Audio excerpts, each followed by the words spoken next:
In today's video, I'm going to teach you how to find your Monday.com API key. This API key, sometimes called a personal API token, is what lets other tools and services securely connect to your Monday.com account. You'll use it when you integrate Monday.com with automation tools, custom scripts, or external apps. In this walkthrough, I'll show you exactly where to find it inside your account and how to generate it safely.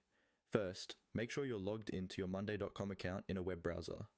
Once you're on the main dashboard, look towards the top right corner of the screen. You should see your profile icon there. Depending on your setup, this might be your initials, your picture, or a generic avatar. Click on that profile icon to open a small drop-down menu. From this drop-down, look for the option labeled Administration. This is where all your account level settings live.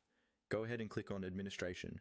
If you don't see it, you may not have admin permissions, so you might need to ask an account admin to perform these steps for you. When the administration area opens, you'll see several tabs and sections for managing your account. Here, look for a section called Connections. This section controls how your Monday.com account connects to other platforms and services. Click on Connections to open its settings page.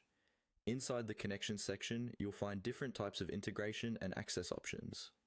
We're interested in the one labeled Personal API Token. This is your individual key that external tools will use to communicate with your Monday.com data under your user permissions. Click on Personal API Token to open its details. Now you should see an option to create or manage your API token. If you haven't generated one before, there will be a button labeled Generate, or something very similar. Click on Generate to create your new Personal API token.